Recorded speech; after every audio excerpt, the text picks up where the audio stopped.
বিশ্বনবী মসজিদে নববীতে জুমার খুতবা দিচ্ছেন, হঠাৎ হাসান আর হুসাইন লাল দুইটা জামা পরে কাতারের মধ্যে দৌড়াদৌড়ি শুরু করলেন। বিশ্বনবী খুতবা থামিয়ে দিলেন। মিম্বার থেকে নেমে হাসান হুসাইনকে দুই হাতে টানতে টানতে মিম্বারের উপরে নিয়ে আসলেন, যাতে মুসল্লিদের ডিস্টার্ব না হয়ে যায়। হাসানকে ডান হাতে ধরে, হুসাইনকে বা হাতে ধরে বাকি খুতবাটা বিশ্বনবী তখন শেষ করলেন। ছোট বাচ্চাদের এরকম দৌড়াদৌড়ি আছে না নাই? রাজা মেয়ারও আছে। ছোট বাচ্চাদেরকে মসজিদে ঢুকতে দেন তো না বের করে দেন? বের করে দেয়। সর্বনাশ, বাচ্চাদেরকে মসজিদ থেকে বের করবেন না, কখনোই বের করবেন না। তুরস্কের বিভিন্ন মসজিদে বড় বড় ফেস্টুন দিয়ে লেখা থাকে, তারাবির নামাজে, জামাতের নামাজে মুরব্বীরা যখন সামনে নামাজ পড়বে, পিছন থেকে যদি ছোট বাচ্চাদের চিল্লা চিল্লি আর কিচির মিচির শব্দ শুনতে না পাওয়া যায়, তাহলে ভবিষ্যৎ প্রজন্ম নিয়ে আপনারা চিন্তিত থাকুন। পিছনে যদি বাচ্চাদের হই হুল্লোড় না থাকে, চিল্লাফাল্লা না থাকে, তার মানে নেক্সট জেনারেশন এগুলো মুসল্লি হবে না, এগুলো হবে ডাকাত। এজন্য এরা বিভিন্ন প্রজেক্ট চালু করেছে। 40 দিন টানা ফজরের নামাজ যে ছোট বাচ্চারা মসজিদে এসে পড়বে, ওই প্রজেক্টের আওতা থেকে একটা করে সাইকেল দিয়ে দেওয়া হচ্ছে। সুবহানাল্লাহ কইবেন না? What a project! কত চমৎকার প্রজেক্ট! এই প্রজেক্টগুলো নেওয়ার দরকার আছে না নাই? আছে। এজন্য ছোট বাচ্চাদেরকে মসজিদ থেকে তাড়িয়ে দেওয়া যাবে, এদেরকেও নিয়ে যান। এরা হাসতে খেলতে চলতে ফিরতে, আমি বাইরের যত জায়গায় তারাবি পড়েছি, অনেক দেশে তারাবি পড়েছি রামাদানে, ছোট বাচ্চারা পিছনে অনেক কিচির মিচির করে। হঠাৎ অ্যানাউন্সমেন্ট দেয়, বাবা মারা ছেলে মেয়েদেরকে শান্ত করেন। কিছুক্ষণ শান্ত, 2 রাকাত পরে আবার চিল্লাচিল্লি। আছে না নাই? আছে। ওরা যদি না চিল্লায়, ওরা যদি লাফালাফি না করে, লাফালাফি কি 80 বছরের মুরব্বি করবে? কথা কয় না। মুরব্বি লাফালাফি করলে এটা মানাবে? ছোট বাচ্চারা লাফালাফি করবে, একজন আরেকজনের কামড় দিবে, কাচের গ্লাস ভাঙবে, এটাই পৃথিবীর সৌন্দর্য। চিল্লায় বলেন ঠিক কিনা? বিশ্বনবী একবার আসরের নামাজের সেজদা লম্বা করে দিলেন। সাহাবারা বললেন, নবী নামাজের পরে ধরলেন, অসুস্থ হয়ে গেলেন নাকি? অথবা কোরআনের আয়াত সেজদা অবস্থায় নাজিল হয়ে গেল নাকি? আসরের সেজদা তো এত লম্বা করতে কখনো দেখি নাই রে নবী। বিশ্বনবী বললেন, না, অসুস্থ হই নাই, কোরআনের আয়াত নাজিল হয় নাই। আমি যখন সেজদায় লুটিয়ে পড়েছি, আমার কলিজার টুকরা নাতি হাসান আমার কাঁধের উপরে চেপে বসেছে।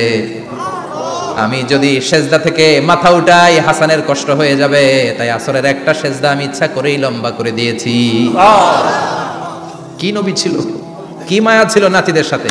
হাসান হুসাইন, বিশ্বনবী যে নবী হচ্ছে সব নবীদেরও সর্দার, ওই নবীরে ঘোড়া বানায়, বিশ্বনবীর বাবরি চুল ছিল তো, ওই চুল ধরে এরকম ঘোড়া ঘোড়া খেলতো। বিশ্বনবীর কাঁধে বসে বিশ্বনবীর বাবরি চুল টেনে টেনে কয়, এটা আমার ঘোড়া। হাসান হুসাইনের গায়ের এমন কোন জায়গা নাই যে জায়গায় বিশ্বনবী চুমা দেয় নাই। আর বলতেন, রাইহানা চাইনি ফিদ দুনিয়া, হাসান আর হুসাইন হলো আমার দুনিয়ার সুগন্ধি। সুবহানাল্লাহ। সাইয়্যিদা শাবাবি আহলিল জান্নাহ, জান্নাতীরা আপনারা যারা জান্নাতে যাবেন, আপনাদের সামনে 2টা পতাকা থাকবে, একটা থাকবে হাসানের হাতে আর একটা হুসাইনের হাতে। সুবহানাল্লাহ। আবার বিশ্বনবী জুমার খুতবা দিতে দাঁড়ালেন। এক সাহাবী এসে বসে বলল, বিশ্বনবী বললেন, কুম, দাঁড়াও, 2 রাকাত পড়ছো? সাহাবী কেন? পড়ি নাই। বিশ্বনবী বললেন, ইরকা রাকাতান, 2 রাকাত পড়ো। সাহাবী 2 রাকাত পড়া শুরু করলেন, বিশ্বনবী আবার খুতবা দেওয়া শুরু করলেন। খুতবার নিরবিচ্ছিন্নতাকে ভঙ্গ করে বিশ্বনবী তাকে দাঁড়াতে বললেন, 2 রাকাত নামাজ পড়তে বললেন। তার মানে খতিব সাহেব মন গড়া শুধু খুতবা দিয়ে যায় না, ডানে বায়ে কোথায় কি হচ্ছে সবকিছু নজরে রেখে, কন্ট্রোলে রেখে, সামাজিক সব সমস্যার কথাগুলো তুলে ধরে অসামাজিক কার্যকলাপের বিরুদ্ধে হুঙ্কার দিয়ে জোয়ার প্ল্যাটফর্মটাকে শক্তিশালী করাই হচ্ছে একজনের খতিবের দায়িত্ব। চিল্লায় এখন ঠিক কিনা? এই কাজই করেছেন বিশ্বনবী 500টা খুতবায়।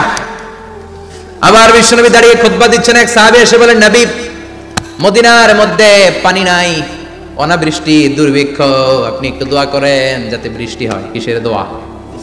বিশ্বনবী জুমার খুতবা থামিয়ে দিলেন, খুতবা দিচ্ছিলেন, খুতবা থামিয়ে দোয়া করলেন, আল্লাহুম্মা আসকিনা, আল্লাহুম্মা আসকিনা ইয়া গাউস আগিসনা, আল্লাহুম্মা আসকিনা গাইসান মুগীসান, মারিআন মুরিআন, নাফিআন গায়রা দার, আজিলান গায়রা আজিল। আল্লাহ আপনি আমাদের সাহায্য করেন, আপনি রহমত করেন, বরকত দেন, আপনি মদিনার বুকে বৃষ্টি দেন, তাড়াতাড়ি দেন, দেরি করেন না। সুবহানাল্লাহ। বিশ্বনবী দোয়া করতে দেরি, মুহূর্তের মধ্যে ঝুমঝুম করে বৃষ্টি নাজিল হয়ে মদিনাটা প্লাবিত হয়ে গেল। আকাশে মেঘ দেয় কে? আল্লাহ। বৃষ্টি দেয় কে? আল্লাহ। বিশ্বনবীর দোয়ার বরকতে বৃষ্টি নামলো। শুক্রবারে বৃষ্টি, শনিবারে বৃষ্টি, রবি সোম মঙ্গল বুধ বৃহস্পতি শুক্র, এর পরের শুক্রবার পর্যন্ত টানা বৃষ্টি হলো। কারণ দোয়ার বৃষ্টির দোয়া করছে, বৃষ্টি বন্ধ তো করে নাই, চলতেছে। আল্লাহ কাছে নবী চাইছেন, দিতেছি, না করলে থামাবো। সুবহানাল্লাহ কইবেন না? বৃষ্টি হইতে হইতে মদিনায় বন্যা, মরুভূমির দেশ, কি পরিমাণে হেভি রেইনফল হলে মরুতে বন্যা হয়। সুবহানাল্লাহ বলবেন না? আবার বিশ্বনবী পরের জুমাবারে খুতবা দিচ্ছেন, ওই সাহাবী এসে হাজির, এসে বলে, ও নবী আর বৃষ্টির দরকার নাই। যে বৃষ্টির দোয়া করতে বলেছিল সে এসে বলি আর কিসের দরকার নাই? চিল্লায় বলেন কিসের দরকার নাই? ও নবী আর বৃষ্টির দরকার নাই, এবার বৃষ্টি বন্ধের দোয়া করেন। বিশ্বনবী আবার হাত তুলে বললেন, আল্লাহুম্মা হাওয়ালাইনা ওয়ালা আলাইনা, মানে আল্লাহ আপনি বৃষ্টি দেন তবে এই এলাকায় না, ডানে বায়ে সামনে পেছনে চারদিকে দেন। সাহাবীরা মসজিদ থেকে বের হয়ে দেখে মদিনার চারদিকে এরকম গোল একটা চাকতি, এই চাকতি দিয়ে নীল আকাশ দেখা যায়, আর ডানে বায়ে সামনে পেছনে প্রচন্ড ঝড় ঝন্ডার বৃষ্টি। মদিনার আকাশে এক ফোঁটাও বৃষ্টি নাই। চিল্লায় এখন সুবহানাল্লাহ। এগুলো হচ্ছে বিশ্বনবীর খুতবার বরকত। 500টা খুতবা দিয়েছেন, এজন্য খতিব সাহেবরা ভালো করে খুতবা দেওয়ার দরকার আছে না নাই? আল্লাহ বললেন, ইযা নুদিয়া লিস-সালাতি মিন ইয়াউমিল জুমআতি ফাসআউ ইলা যিকিরিল্লাহি ওয়া যারুল বাই। জুমার আযান যখন হয়ে যায়, জুমার নামাজ পড়তে যাও, বেচা কেনা বন্ধ করে দাও। কার কথা? আল্লাহর। Close the shop, shut down the shop, close the market. Market বন্ধ, দোকানের শাটার নামাও, ক্যাশ বক্সে তালা ঝুলাও, ব্যবসা প্রতিষ্ঠান মার্কেট সবগুলো বন্ধ করে একজনের জিকিরের দিকে ছুটবা। তিনি কে? আল্লাহ। অল্প 1-1.5 ঘন্টার জন্য যদি ব্যবসা বন্ধ রাখেন, পরে যখন আবার দোকান খুলবেন জুমার বরকতে ব্যবসা বাড়িয়ে দিতে পারে কে? এরপর আল্লাহ বললেন, ফাইদা কুদিয়াতিস সালাতু ফান্তাশিরু ফিল আরদি ওয়াবতাগু মিন ফাদলিল্লাহ ওয়াযকুরুল্লাহা কাসীরান লাআল্লাকুম তুফলিহুন। যখন নামাজ শেষ হয়ে যায়, ফাইদা কুদিয়াতিস সালাতু ফান্তাশিরু ফিল আরদ, জুমার নামাজ যখন শেষ হয়ে যায়, জামাতের নামাজগুলো যখন শেষ হয়ে যায়, ফান্তাশিরু ফিল আরদ, জমিনে ছড়িয়ে যাও, ওয়াবতাগু মিন ফাদলিল্লাহ, আল্লাহর কাছ থেকে ফজল তালাশ করো, মানে রিজিক তালাশ করো। কার কথা? আল্লাহ। নামাজ শেষ মসজিদে থাকবেন? কই যাবেন? কথা কোন, জোরে কোন। নামাজের সময় ঢুকবেন কই? নামাজ শেষে যাইবেন কই? আবার বলেন আজান হলে ঢুকবেন কই? মসজিদে। আজান শেষ নামাজ শেষ যাবেন কই? কুদিয়াতিস সালাহ ফান্তাশিরু ফিল আরদ। এটা হচ্ছে ইসলামের বিধান। মসজিদে গোল হয়ে বসে থাকার কোনো বিধান নাই। শুধু মুরব্বী যারা, কাজ নাই, ফ্যামিলিরে দেওয়ার কিছু নাই, অবসর সময় অঢেল সময় মসজিদে বসে তেলাওয়াত করেন, জিকির করেন, সমস্যা নাই। কিন্তু যুবক যারা, নামাজের পরে সমাজকে উপহার দিবা, রাষ্ট্রকে অনেক কিছু উপহার দেওয়ার আছে, তোমার ফ্যামিলির প্রতি অনেক দায়িত্ব আছে, কর্মক্ষম কেউ নামাজের পরে মসজিদে অলস সময় কাটানো যাবে না। বিধানটা কার? ওমর ফারুক মসজিদে নববীর ইমাম, জোহরের নামাজের ইমামতি করলেন, বের হয়ে আসলেন, দেখেন মসজিদের বারান্দায় ইয়ামান থেকে আসা কিছু লোক গোল হয়ে বসে বসে জিকির করে।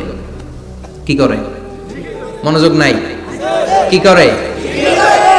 জিকির করে। উনি চলে গেলেন, আসরের সময় আবার ইমামতিতে আসলেন, আসরের সালাত পড়িয়ে চলে যাচ্ছেন, আবার দেখে গোল হয়ে জিকির করে ওই দল। মাগরিবের নামাজে ইমামতি করলেন, চলে যাওয়ার সময় দেখে সবাই যায়, এরা যায় না, গোল হয়ে বসে বসে জিকির করে আর তাসবিহ পড়ে।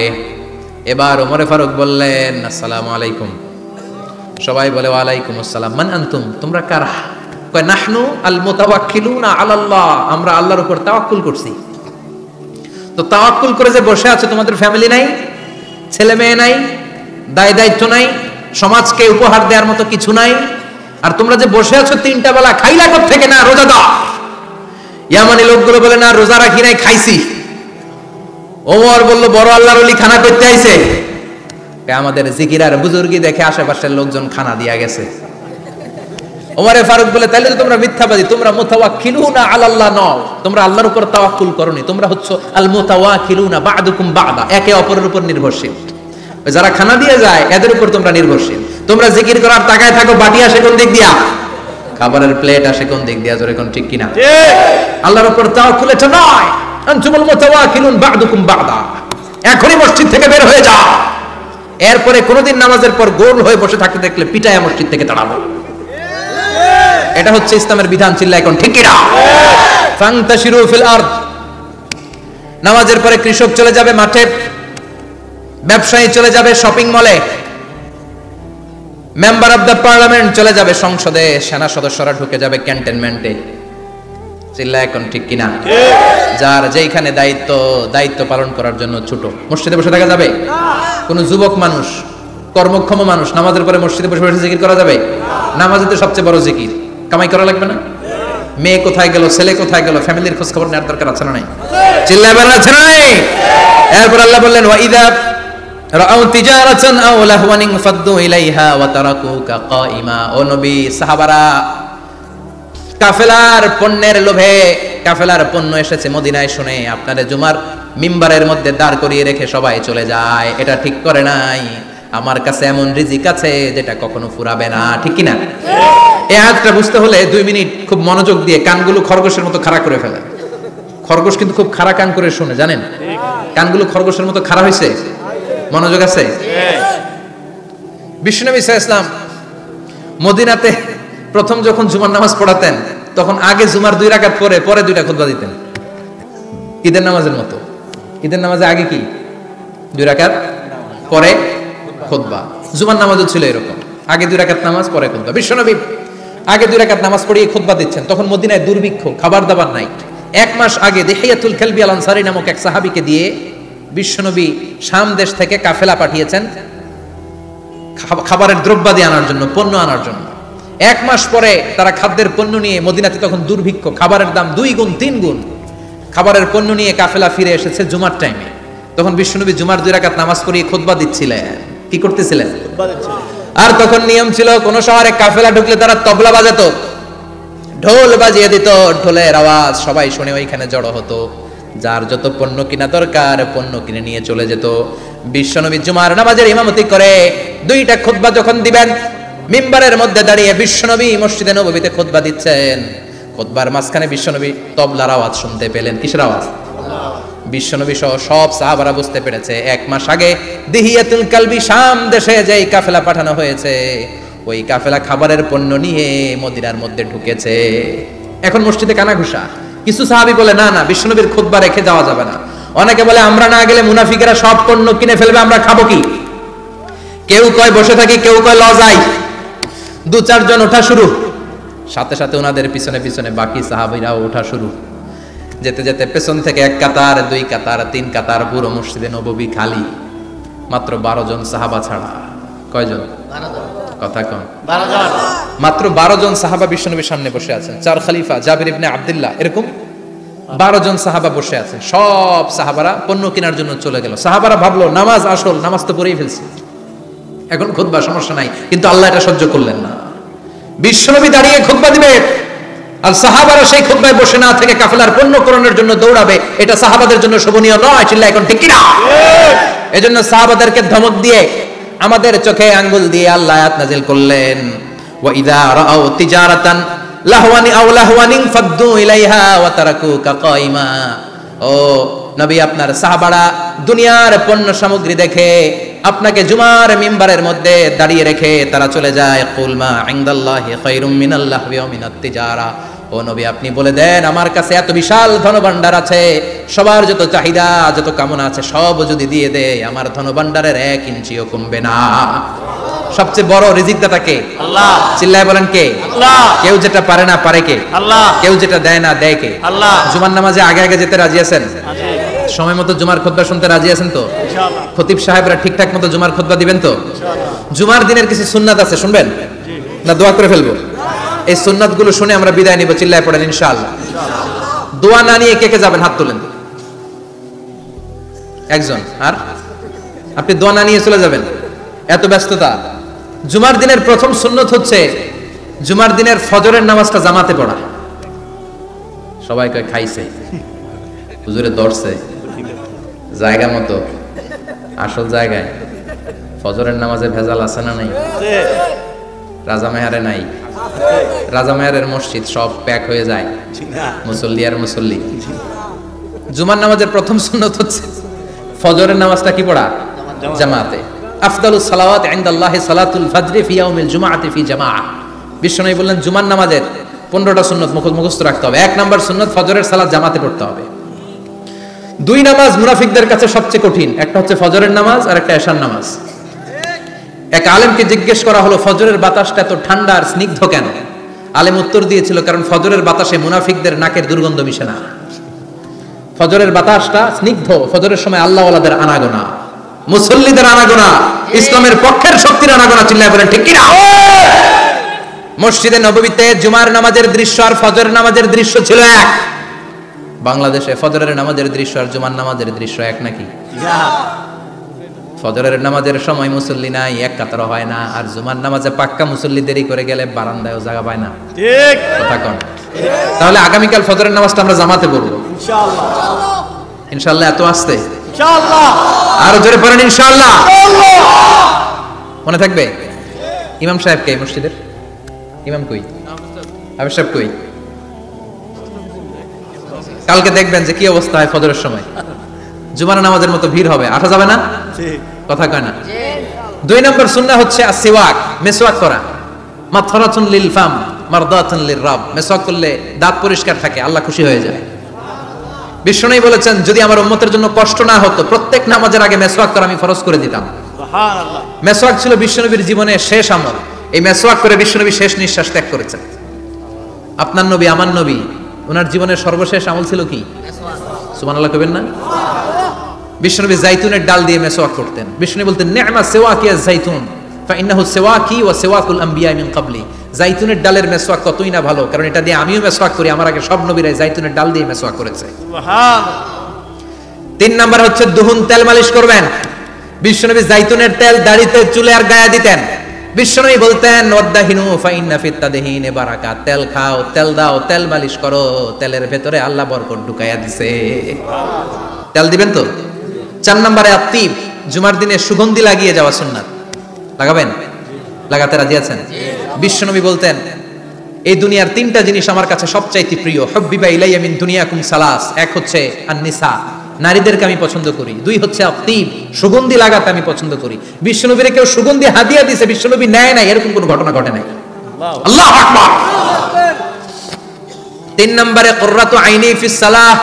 নামাজের মধ্যে যখন আমি দাঁড়িয়ে যাই আমার চক্ষুটারে ঠান্ডা করে দেয় কে? আবার বিশ্বনবী বলতেন আরবাউন মিন সুনানিল মুরসালিন। 4টা সুন্নাত সব নবীদের সুন্নাত। 1 নম্বরে আল হায়া মানে লজ্জা। আরেক বর্ণনা এসেছে আল খিতান মানে সুন্নাতে খাতনা, এটা সব নবীদের ছিল। আর সেওয়াক সব নবীরা মেসওয়াক করেছেন। আত্তিব সব নবীরা আতর লাগিয়েছেন। আর নিকাহ সব নবীরা বিয়েও করেছেন। চিল্লায় পড়েন আল্লাহু আকবার। 5 নম্বর সুন্নাহ হলো আল লিবাস আহসানাস সিয়াব, সুন্দর জামা পরা। নট নেসেসারি যে নতুন জামা হতে হবে, পুরাতন জামাও ধুয়ে আয়রন করে পরলে একটা সৌন্দর্য আছে না নাই? ইন্নাল্লাহা জামিল ওয়া ইউহিব্বুল জামাল। আল্লাহ নিজে সুন্দর, সৌন্দর্যকে আল্লাহ পছন্দ করেন। পৃথিবীতে সবচেয়ে সুন্দর কে? পৃথিবী সুন্দর, মানুষ সুন্দর, আসমান সুন্দর, জমিন সুন্দর, সুন্দরে সুন্দরে পাল্লা। জানি না কত সুন্দর তুমি আল্লাহ, জানি না কত সুন্দর তুমি আল্লাহ। সুবহানাল্লাহ পড়েন। ইন্নাল্লাহা ইউহিব্বু আইয়ারা আসারা নি'মাতিহি আলা আবদি।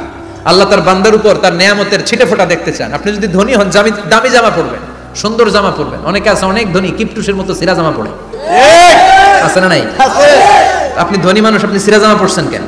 আপনার যে সম্পদ আছে এটার বহিঃপ্রকাশ আল্লাহ দেখতে পছন্দ করে। আপনাকে যে আল্লাহ কি নাজ নেয়ামত দিয়েছে, অহংকার ছাড়া স্বাভাবিক বহিঃপ্রকাশ আল্লাহ দেখতে পছন্দ করে। কোন সুবহানাল্লাহ। এরপরে 6 নাম্বার হলো ইকসারুস সালাহ আলান নবী, বিশ্বনবীর উপর বেশি বেশি দুরূদ পড়া। বিশ্বনবী বলতেন জুমার দিন শ্রেষ্ঠ দিন, এই দিন আমার উপর বেশি বেশি দুরূদ পড়ো। ফাইন্না সালাতাকুম মা'রুদাতুন আলাইয়া, কেননা তোমরা যে আমার উপর দুরূদ পড়ো, কিয়ামতের আমি মরে যাওয়ার পরে এই দুরূদগুলো কে পাঠিয়েছে তার নাম, তার বাবার নাম সহ ফেরেশতারা আমার কবরে দিয়ে আসে। সুবহানাল্লাহ। সাহাবারা বললেন ইয়া রাসূলুল্লাহ কাইফা সালাতুনা মা'রুদাতুন আলাইক, আপনি মরে যাওয়ার পরে আমাদের দুরূদ কেমন করে আপনি দেখবেন? ওয়াকাদ আরিমতা, আপনি তো পচে গলে মাটির সাথে মিশে যাবেন। বিশ্বনবী বলেন ইন্নাল্লাহা হাররামা আলাল আরদি আন তাকুলা আজসাদাল আম্বিয়া, নবীদের লাশকে খেয়ে ফেলা, নবীদের লাশকে পচিয়ে ফেলা জমিনের সব মাটির জন্য আল্লাহ হারাম করে দিয়েছে। নবীদের লাশ পচে না, নবীদের লাশ গলে না। যারাই বিশ্বনবীর উপর দুরূদ পড়বেন, আপনার নাম সহ আপনার বাবার নাম সহ মালাইকাতুস সাইয়াহিন, একদল ফেরেশতা আছে শুধু রাউন্ড দেয় গোটা ওয়ার্ল্ডে। কারা বিশ্বনবীর উপর দুরূদ পড়েছে, এই দুরূদ নিয়ে, এই নাম নিয়ে বিশ্বনবীর কবরে তারা পৌঁছে দেয়। চিল্লায় পড়েন আল্লাহু আকবার। এরপরে বিশ্বনবী বলতেন জুমার দিনে সূরাতুল কাহাফ পড়বা, কাহাফ পড়া সুন্নাহ। সূরাতুল কাহাফ পড়তে রাজি আছেন? আগামীকাল রাজি আছেন তো? 18 নম্বর সূরা, কোরআনের একেবারে মাঝখানের সূরা। আলহামদুলিল্লাহিল্লাযী আনজালা আলা আবদিহিল কিতাবা ওয়া লাম ইয়াজআল লাহু ইওয়াজা, এই আয়াত দিয়ে শুরু হয়েছে, শেষ করা হয়েছে ফামান কানা ইয়ারজু লিকা রাব্বিহি ফালইয়ামাল আমালান সালিহা ওয়া লা কথা কন ওয়ালিয়াতালাত্তাফ, একটা শব্দ আছে সূরা কাহাফের মাঝখানে। কোরআনের সব জায়গায় এক ফন্টে আয়াতগুলো লেখা, কিন্তু ওয়ালিয়াতালাত্তাফ মোটা করে লেখা আছে না, ডবল ফন্টে লেখা মোটা, কারণ এটা কোরআনের একেবারে মাঝখানে অবস্থিত এই শব্দটা ওয়ালিয়াতালাত্তাফ।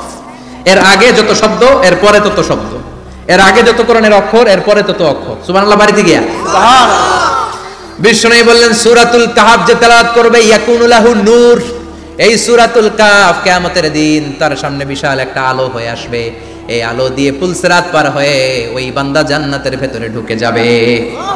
আবার বিষ্ণু বলেন যারা সূরাতুল কাহফের প্রথম 10 আয়াত তেলাওয়াত করবে জুমার দিন, শেষের 10 আয়াত যারা জুমার দিন তেলাওয়াত করবে দাজ্জালের ফিতনা থেকে তাদেরকে মুক্ত রাখবে কে? সুবহানাল্লাহ পড়বেন না? কালকে সূরাতুল কাহফ দিয়ে সকাল শুরু করতে রাজি আছেন? সবাই রাজি? এরপর তাবকির ইলাল মসজিদ, মসজিদে আগে আগে যাওয়া সুন্নাত। আগে যিনি যাবে উনি কি পাবে? তারপরে গরু, তারপরে বকরি, তারপরে মুরগি, মুরগির পরে ডিম না আন্ডা? আন্ডা। আল মাশিউ আলাল ইকদাম, বিষ্ণু বললেন হেঁটে হেঁটে জুমার নামাজে যাওয়া সুন্নাত। রিকশা, হুন্ডা, সাইকেল, সিএনজি দিয়ে গেলেও হবে, কিন্তু হেঁটে হেঁটে গেলে সওয়াব বেশি না কম? প্রতি কদমে কদমে আমলনামায় সওয়াব দিয়ে দিবে কে? এরপরে বিষ্ণু বললেন আদামু তাখাত্তি রিকাবান নাস, মানুষের ঘাড় ডিঙ্গিয়ে সামনে না যাওয়া সুন্নাহ। অনেকে জুমার দিন আসে সবার শেষে বসতে চায় সামনে, এরকম ডাকাইত আছে না নাই? আছে। রাজা মেহারে নাই? আছে। বিশ্বনবী জুমার খুতবা দিচ্ছেন, হঠাৎ এক সাহাবী সব সাহাবীর ঘাড় ডিঙ্গিয়ে ডিঙ্গিয়ে সামনে আসতেছে বুলেটের মতো। বিশ্বনবী বললেন থামো, এজলিস, বসো মিয়া, ফাকাদ আযাইতা ওয়া আনাইতা, আসছো দেরি করে আবার মুসল্লিদেরকেও কষ্ট দিচ্ছ। যেখানে জায়গা পাবেন ওইখানে বসবেন, মানুষের ঘাড় ডিঙ্গিয়ে সামনের কাতারে যাওয়া এটা ঠিক না। এজন্য জুমার দিন আগে আগে আসার চেষ্টা করবেন। রাজি আছেন তো? এরপরে বিষ্ণু বললেন দুখুলুল মসজিদে রাকাতাইন, জুমার নামাজের দিন মসজিদে ঢোকার পরে 2 রাকাত পড়া সুন্নাত। কয় রাকাত? 2 রাকাত। রাজি আছেন? ক্বাবলাল জুমা বাদাল জুমা, অনেকে প্রশ্ন করে বাদাল জুমা 4 রাকাত, মসজিদে পড়লে 4, ঘরে পড়লে 2, কিন্তু ক্বাবলাল জুমা সুনির্ধারিত নয়, অনির্ধারিত। মা কদ খুদ্দিরা লাক, যত আপনার তৌফিকে কুলায় 2 রাকাত করে করে 2, 4, 6 ইমাম সাহেব খুতবা দেওয়ার আগ পর্যন্ত। আপনি যদি আধা ঘন্টা আগে যান আপনি 10 রাকাত পড়তে পারবেন। চিল্লায় বলেন ঠিক কি না? এরপরে বিষ্ণু বললেন ইনসাফ, চুপ থেকে খুতবা শুনবা। জুমার খুতবার সময় কথা বলা যাবে নাকি? কথা কম। বিষ্ণু বললেন তোমার সামনে কেউ কথা বলতেছে, তুমি যদি বলো চুপ করো, এটাও তুমি খারাপ কাজ করছো। চুপ করো তোমার কইতে কইছে কি? চুপ করো বলে তুমি আরেকটা বেজাল লাগাইছো। চিল্লায় বলেন ঠিক কি না? তাহলে জুমার নামাজে কথা বলা যাবে না, কেউ কথা বললে চুপ করো এই কথাটাও বলতে বিশ্বনবী নিষেধ করেছেন। চিল্লায় বলেন ঠিক কি না? এরপরে মজার একটা কথা বিশ্বনবী বলেছেন, জুমার নামাজ পড়তে যেয়ে যদি কারো ঘুম আসে জায়গা চেঞ্জ করে বসো। জুমার নামাজ পড়তে যাইয়া ঘুমান না, এরকম কে কে আছেন আল্লাহর ওলি? হাত তোলেন। হাত তুলতে পারবেন? আমিও তুলতে পারবো না, আমি কত ঘুমাইছি। জুমার খুতবা শুনতে গেলে ঘুমাস, কারণ রহমত নাজিল করে কে? আল্লাহ। পুরো মসজিদের ডানে বায়ে রহমতে ঠাসা, খালি ঘুম আর ঘুম। আছে না নাই? আছে। ঘুম আসলে কি করবেন? উঠে যাবেন, উঠে জায়গা চেঞ্জ করবেন, পানির ঝাপটা দিবেন, ঘুম দূর করে দিবে কে? আল্লাহ। এরপরে বিশ্বনবী বললেন জুমার দিন দোয়া করলে কবুল হয়। এমন একটা সময় আছে জুমার দিনে, ওই সময় যদি বান্দা আল্লাহর কাছে কিছু চায় সেটা না দিয়ে খালি হাতে আল্লাহ বান্দারে ফিরাইয়া দেয় না। সেটা কখন? অনেক ইখতিলাফ আছে, বেশিরভাগ মুহাদ্দিসিন বলেছেন জুমার দিন আসরের নামাজের পর থেকে মাগরিবের আগ পর্যন্ত, বিশেষ করে মাগরিবের আগের আধা ঘন্টা, এই সময় আল্লাহর কাছে বান্দা যদি কিছু চায় এই দোয়া আল্লাহ ফিরিয়ে দেয় না। এই 15টা সুন্নাত কালকে আমল করা যাবে তো? ইনশাআল্লাহ। সবাই রাজি? জুমার খুতবা মনোযোগ দিয়ে শুনবো তো? আগে আগে আসবো তো? দোকানপাট বন্ধ করে জুমার নামাজের ভাবমূর্তি রক্ষা করবো তো? খতিব সাহেব যারা আছেন জুমার আলোচনাটাকে আরো কনস্ট্রাকটিভ ওয়েতে নেন। সব বন্ধ হবে, জুমা বন্ধ হবে। তাফসির মাহফিলে 144 ধারা আছে না নাই? জুমার মাহফিল আছে। জুমার দিন 144 জারি করছে ওই মসজিদের জুমায়, কোনদিন শুনছেন? এজন্য জুমাটাকে আমাদেরকে কাজে লাগাতে হবে। আল্লাহ তুমি তৌফিক দাও। আর জোরে বলেন আমিন। সুবহানাকাল্লাহুম্মা বিহামদিকা আশহাদু আল্লা ইলাহা ইল্লা আনতা আস্তাগফিরুকা ওয়া আতুবু